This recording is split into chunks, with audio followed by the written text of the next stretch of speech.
नमस्कार, हमारी इस खास पेशकश में आपका बहुत स्वागत है। आपके साथ मैं हूं ज्योत्सना पाटनी। पाकिस्तान के बालाकोट में आतंकवादियों के टेरर कैंप पर बड़ा खुलासा हुआ है। इंडियन एयरफोर्स ने बालाकोट के जिस टेरर कैंप पर बम गिराया, वो कैंप सुबह 5 से रात के 10 बजे तक एक्टिव रहता था। सुबह 9 बजे से दोपहर 12:30 बजे तक आतंकवादियों को हथियार चलाने की ट्रेनिंग दी जाती थी। मसूद ने अपनी इस आतंक की फैक्ट्री के लिए पूरा सिलेबस तैयार कर रखा था। सबसे पहले जो आतंकी आते थे, उनका दौरे तरबिया और दौरे तफसीर के तहत ब्रेन वॉश किया जाता था। इसके बाद शुरू होता था दौरे ज़रार। इस दौरान आतंकवादियों को फौजी ट्रेनिंग दी जाती थी। 40 दिन के दौरे ज़रार में AK-47 LMG रॉकेट लॉन्चर चलाने तक की ट्रेनिंग दी जाती थी।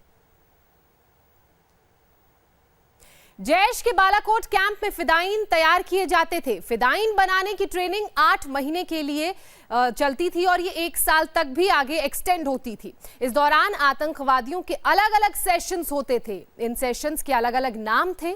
पहले आतंकियों को दौरे तरबिया की ट्रेनिंग दी जाती थी। ये ट्रेनिंग सेशन 7 से 14 दिन तक चलता था। इस दौरान आतंकवादियों का ब्रेन वॉश किया जाता था, फिर उन्हें फिदाइन बनने के लिए मोटिवेट किया जाता था।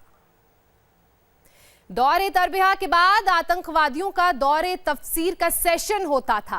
40 दिन के दौरान आतंकवादियों का ब्रेन वॉश किया जाता था। उन्हें कुरान और दीन पढ़ाया जाता था। जिहादी और फिदाइन बनने के लिए मोटिवेट किया जाता था, फिर उन्हें हथियार चलाना सिखाया जाता था। बालाकोट कैंप में 40 दिन दौरे ज़रार भी चलता था। इस दौरान आतंकवादियों को जंगल वॉर से लेकर बड़े बड़े हथियार चलाना सिखाया जाता था। AK-47 से लेकर LMG चलाने की ट्रेनिंग तक दी जाती थी। रॉकेट लॉन्चर और ग्रेनेड दागना भी सिखाया जाता था। हथियारों की ट्रेनिंग के साथ साथ आतंकवादियों को तलवारबाजी और घुड़सवारी करना भी सिखाया जाता था। इसके अलावा घात लगाकर हमला करना, काउंटर अटैक से बचना भी सिखाया जाता था। फिदाइन ट्रेनिंग के दौरान आतंकवादियों को IED और बम बनाना भी सिखाया जाता था।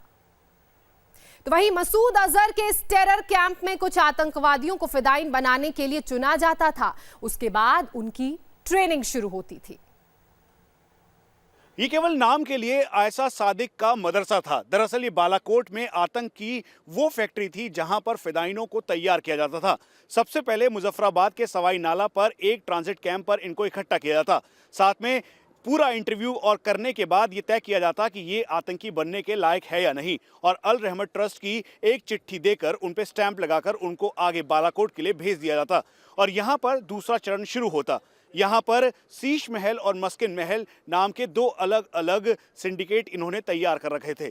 शीश महल में इन आतंकियों को रखते और फिर सुबह से लेकर शाम तक की पूरी ट्रेनिंग तैयार होती, जिसमें आर्म्ड कॉम्बैट, पढ़ाई, मदरसा और साथ में भारत के खिलाफ डॉक्ट्रिन करने की पूरी साजिश ये आतंकियों को दे रहे थे। सूचना के मुताबिक कुल मिला के 600 आतंकी इस जगह पर थे जो अलग अलग समय पर यहाँ पर आ रहे थे। यहाँ तक कि इनके साथ अफगानी और तालिबानी आतंकी भी एक साथ यहाँ पर आतंक की ट्रेनिंग ले रहे थे।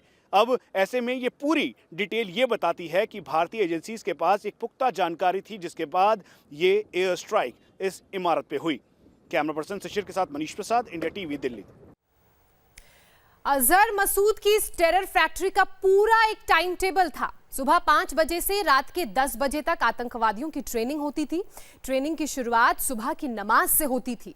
6 बजे PT और एक्सरसाइज, 8:30 बजे आतंकवादियों का ब्रेकफास्ट का वक्त होता था। सुबह 9 से 5:30 बजे तक हथियारों की ट्रेनिंग, घात लगाकर हमला करने, काउंटर अटैक करना सिखाया जाता था। तो ये पूरा टाइम टेबल है जो हम आपको बता रहे हैं टेरर फैक्ट्री का। सुबह 9 से दोपहर के 12:30 बजे तक हथियारों की ट्रेनिंग, दोपहर 12:30 बजे लंच होता था और 2 बजे आतंकवादियों का रेस्ट का टाइम होता था। शाम को 4 बजे वो खेलते थे, यानी कि स्पोर्ट्स टाइम होता था, और रात 8:30 बजे डिनर का टाइम होता था, यानी कि रात का खाना, और 10 बजे ये डीएक्टिवेट होते थे, यानी कि सोने का समय होता था।